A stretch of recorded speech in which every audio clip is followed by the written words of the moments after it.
of the City Anti-Drug Abuse Council, headed by the Honorable Mayor Felipe Antonio Remolio. And from your left, I'd like to acknowledge we have the City Local Government Operations Officers of DALG. We have Christopher Pastor. And of course, we have the City Health Officer, Dr.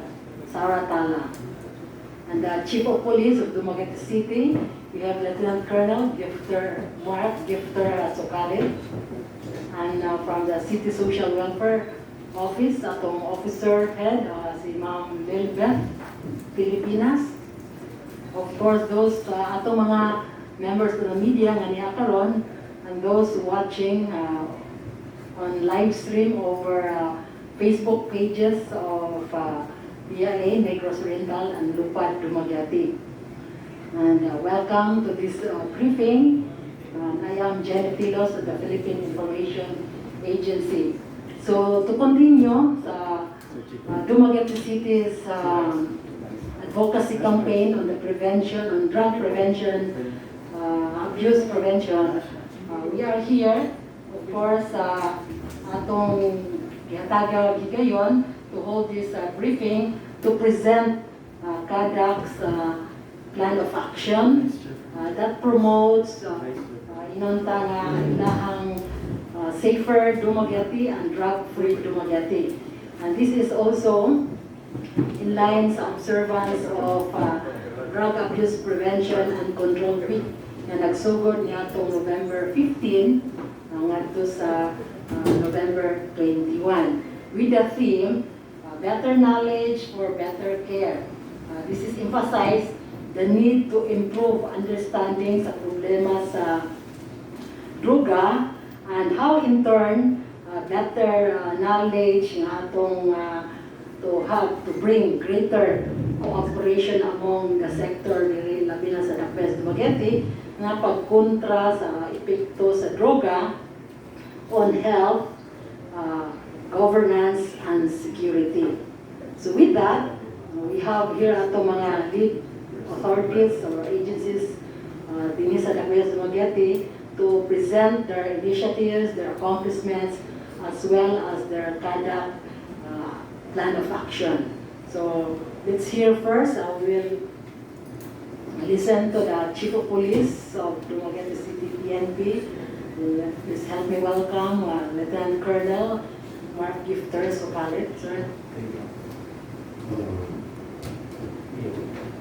Okay na, sir.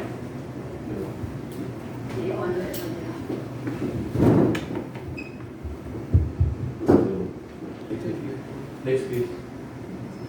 So, as of the moment po, sirs, we have cleared barangays, drug-cleared barangays with the proper documentation as mandated by the DDB, and whose lead agency is in PDEA, monitor po ito. So, namely as follows: barangay Poblacion 4, 5, and 7. And we are seeing 3 barangays for clearing. And we are currently coordinating with the concerned barangay so as to comply with the documentation. So the following barangays on clearing process are the following: Poblacion 3, Poblacion 6, and Barangay Kamana. Next. The affected barangays, when we say slightly affected po, sir, there's a monitored user, and when we say moderately, my user and my pusher. And we say seriously affected, there's a presence of drug den, meaning chamge, kagaya yung nangyari sa Manila, and at the same time, my laboratory kung monitor. So wala naman tayong seriously affected, but based on our validation, we are considering 4 barangays under moderately affected as follows: Kadawinunan, Kalindagan, Kandaway, and Tilo. And the rest are slightly affected. Next. So, what situation? Now, ano bang effort ng kapulisan, new posers? Next. So, Upon our assumption po sir, from June to present, we have conducted 39 operations already. And we were able to arrest one high value target and all street level, 48 street level individual, mga street pushers natin. Then around more than half a kilo of shabu, just imagine nakuha na sa ato ang community, and we know for the fact ang effect na medical. So more around 4 million worth of shabu ang na confiscated. Next. So ito yung heat map sir na based sa analysis namin sa mga operations. So next please. So nakita natin significant accomplishment po sir during our stay is yung arrest ng robbery suspect itong namukpok o martilyo sa isa ka gasoline station, attendance sa gasoline station, and yun nga as admitted by him, bangag yun siya. So just imagine the effect of this. Dili normal na yung buhaton just to perpetrate it. And of course, we are revitalizing our police sa barangay. So every barangay, before hindi gaano revitalize, hindi gaano active. Now, we are really empowering our barangay through the constant collaboration with the PSB, police sa barangay. Kung may mga concern, lalo na illegal drugs, pas-pas ang action kayo na contact mo. Next. And of course, again, our regular attendance sa BADAC. Next. And of course, in partnership with our DILG, so we are assessing the functionality of the Barangay Peace and Order Council, and of course the BADAC, which is for us really plays a vital role in the demand reduction. Kaya supply reduction, amo na ang panahon dako. Next. And of course, the constant checking of the documents required for drug clearing. Next. And yung mga info gathering namin na initiative po sir, it's good to note that daghan yun ang mag-report sa ito. That's why daghan ta o population. To be honest, the city is still affected with illegal drugs like all other cities. However, as to the extent po sir ma'am, compared years before, of course, hindi lantaran, hindi ganun karami yung volume. Then we can safely say na even if we have these resources, we are still efficient and effective because control natin yung sa pagkakaroon ang supply ng yung flow ng supply ng illegal drugs. So kaya natin ma-detect, ma-arresto kagad nato and so on, lalo na mga new players. Then we are seeing also yung community po sir very active in sharing information on illegal drugs. For sure, kung namin madako, lisod na pa, lalo na mga family members pa madakpan namo nila. So we don't want that to happen. So gusto namo nga walay madako, meaning walay illegal drugs. With that, thank you o mayong hapon ka nato sa nang first one. Okay, salamat Sir Mark. So let's move on to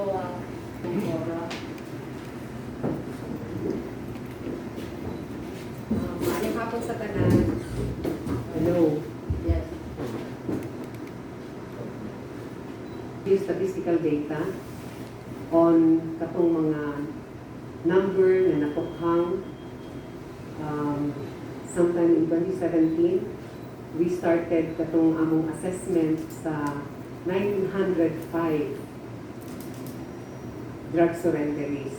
So that's fruit sa citywide. That's the total number. And in 2017, we started assessment. So we were able to assess 143. kung mag-ingon kitang assessment, before they even enroll sa atong tinatawag na community-based treatment and rehabilitation program for persons who are using drugs, before we even enroll them, kinahanglan mo na silang i-assess. So when we assess, we use yung tinatawag na assist BI tool. Assist meaning alcohol, smoke. If the risk for substance involvement is mild or even moderate, then they can enroll sa atong program. Pero kung ang assessment na to sa ilahang substance involvement is high, then we refer them for facility-based rehabilitation. So naman 6 months rehabilitation program in Argao or in Cebu sa Eversley. So in 2017, out of the 905, we were able to assess 140. In 28 current year, 34 were able to complete the assessment. So a total of 292 or 32.27% of the original list of drug surrenderies. So nahimo siyang 14 sessions and usually it will last 3 to 4 months.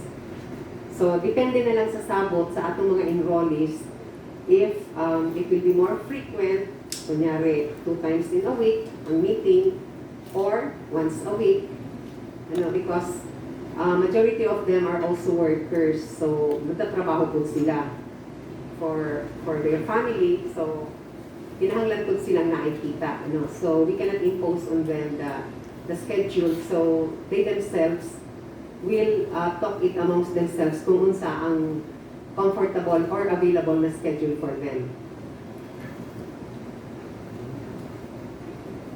So for August 2018, again another set, we had 15 enrollees and 9 na nakagraduate. And then the third batch, still in 2018, with 16 attendees, 9 na nakagraduate. And for the fourth batch, this is already in 2019, with 5 enrollees, all of them were able to graduate. And for the current year, we started in September with 6 enrollees. Until now, wala pa sila nakahuman, but nearing completion. So this was the LGU, kani siya, LGU initiative, and ang atong venue for the sessions usually is at the City Health Office. And then, sometime in 2019, nagsugod na po ang mga barangays. So, considering na it will be more accessible for our enrollees kung naalam dito sa barangays ang venue, so nagsugod na po ang mga barangays to start with the MIOB sessions. So, kani siya mga sessions, a total of 13 plus the community exposure. Ang pinaka-short is 30 to 45 minutes na one session. But the longest is mga abuto ng 1 hour and 30 minutes. Pero depende po sa participants. So, if ang interaction is longer, so it will also take a longer time. So, able to graduate.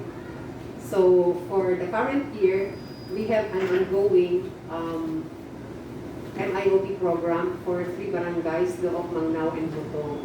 So, this has been started in different dates. So, naay nagsugod sa March, naay nagsugod September, and naay bago na nagsugod in the month of October.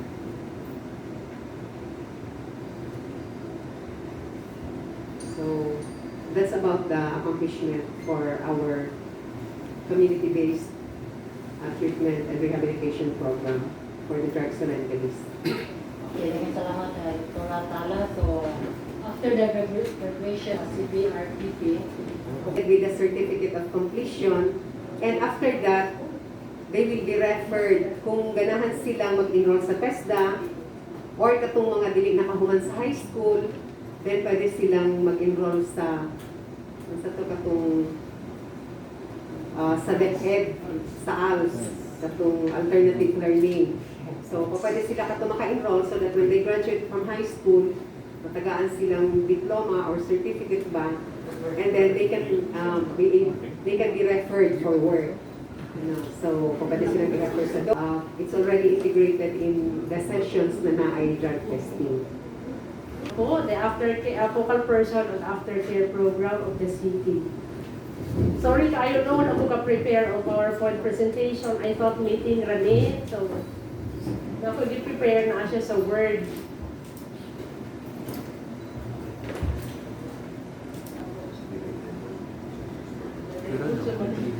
Kung ito ma-edit, no? Live man, live. Ayun na lang, no? We provided a psychosocial services to this. We asked him to give his testimony as peer coach. This is like on livelihood, on swine fattening. And during his testimony held in Cebu City, he was even brought to attend for peer coach counseling in Manila. And he told that this is the first time to ride the plane. These are the service providers and also the drug dependent from other areas or LGUs. This aftercare best practice in regional DOH 7 because we also submitted report to DOH Field Office 7. I go back to my report.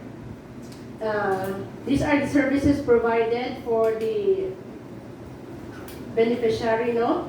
Psychosocial services, pwede siya individual, family camps and group sessions, assistance to individual in crisis situation, pwede niya siya katong pampliti kung ma-attend sila o seminar, and he also received the Sustainable Livelihood Program, the referrals for employment, skills trainings, and educational assistance to family member and cash for work. The service provider also conducts random drug testing and visitations for monitoring. I asked from Dr. Atala for the drug testing kits. We were also trained to conduct the random drug test. Capability building on family drug abuse prevention program on August 13 to 14, 2019, which was participated in by 30 barangay captains, 30 SQA presidents, and community social workers with budget appropriation of 200,000 pesos from CTPs and Order Council. For this year, all programs and activities are not implemented because of the pandemic, and our resource persons for the two trainings came from Cebu and Manila. Because as part of the MOA of Drug Abuse Prevention Program, the central office is responsible to provide the technical assistance to LGU. As part of the milestone of the aftercare, we already, the Family Drug Abuse Prevention Program or the FDAP, the mayor already signed this MOA. No? So it is now a program of the city. And the budget is large, supposedly at the DSWD, but we have no budget, so it is forced through to the CPOC. Institutionalization of the aftercare program or strategies towards acceptance, reintegration, and transformation in the city last June 28, 2017. And on on January 29, 2020, we have this resolution adopting the START program. No? For our challenges, only one personnel at the SWDO is assigned to handle aftercare and also the whole Negros Oriental. But I am also hooked with other major programs, so pag-research ko. So our recommendation is to embrace ourselves in the new program, the Yakap Bayan program from the national DSWD. No? We have a webinar seminar tomorrow at 1:30. So among invite ang tanang social workers and other Sa community na gano'n siya i-handle. Di para karon, mura na ko gamay no kay nag-handle pa po ko sa client. Hello. Palihaw ko ka Hello. paulang sa bigas.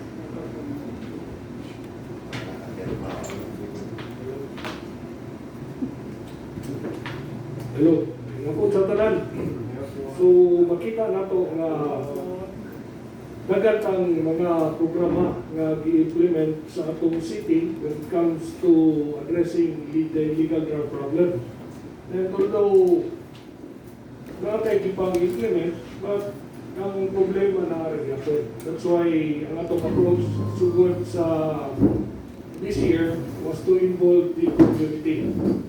And for the following years, namin tayo nakita nga mga problema sa atong implementation sa programa, so we'll be addressing these issues next year. I will be presenting to you the CADAC Plan of Action for CY 2021, which was presented to the Sanggunian for their approval. So, mauni ang atong mga programa na iyang atong i-implement sa next year.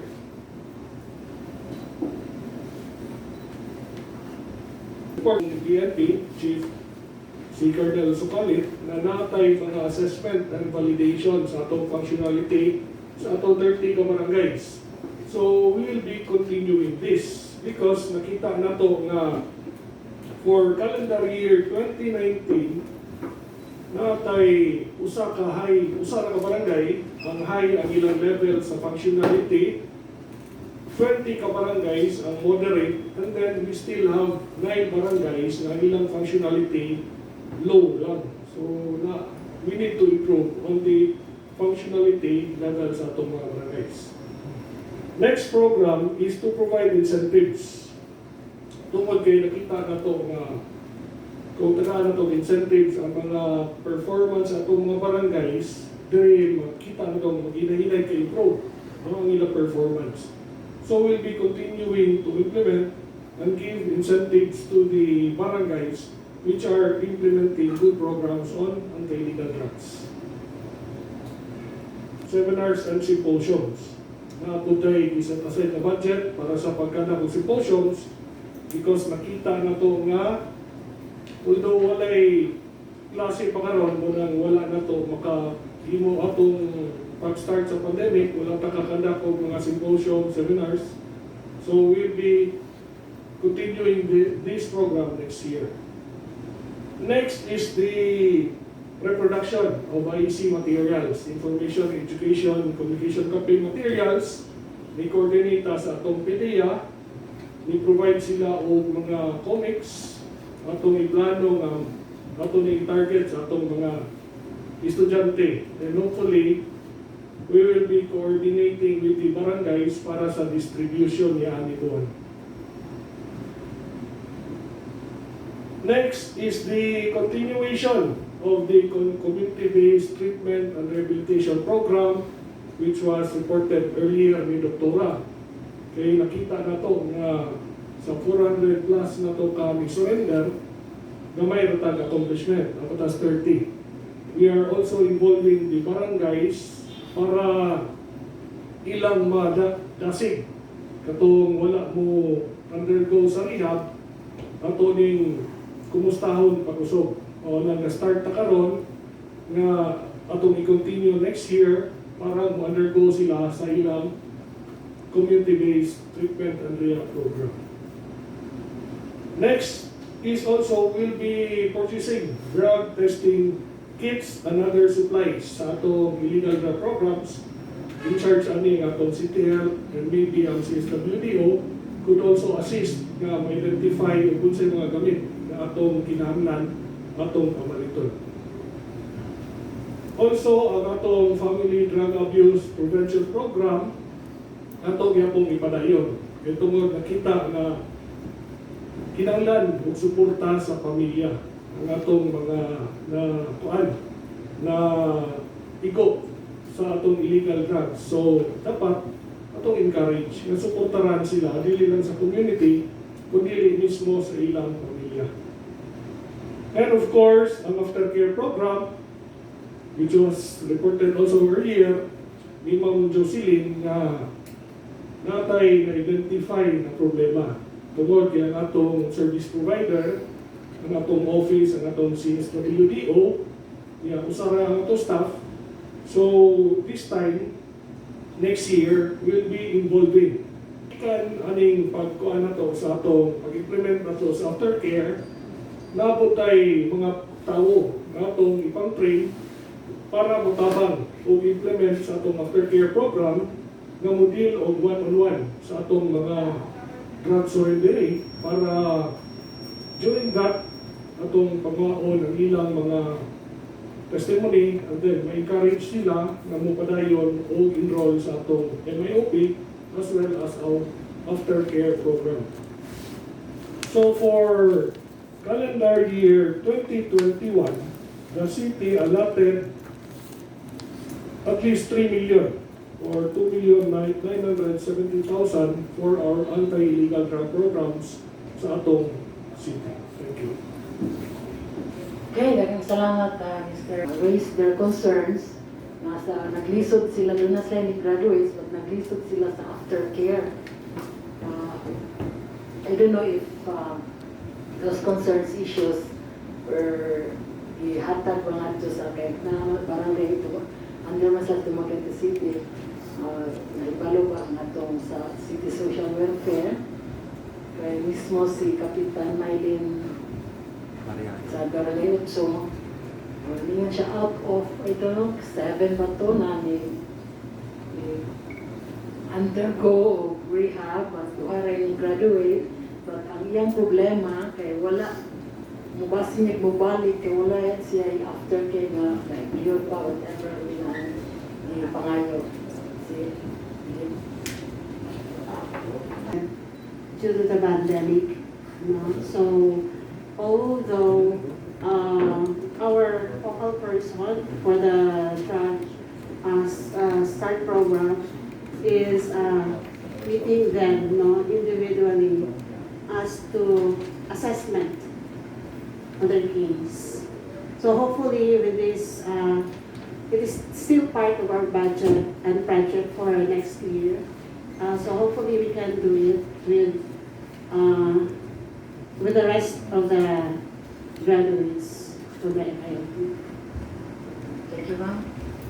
Because of our effort to reach out sa barangay, and of course, partnership sa concerned agency, PDEA, ANC. So, yung iba na walang especially documents, we were able to give them one. And second, identify na itong mga weaknesses nila na pwede na tumatabangan. Kaya we believe na daghang kayo yung problema sa mga barangay, pero at least magpinabangay. So, nakita na to sa katungtulog barangay na i-present, kumaga, there's an improvement on the documentation. Hopefully, be submitted that sa PDEA para at least ma-clear. So, nakata effort. Okay. Thank you.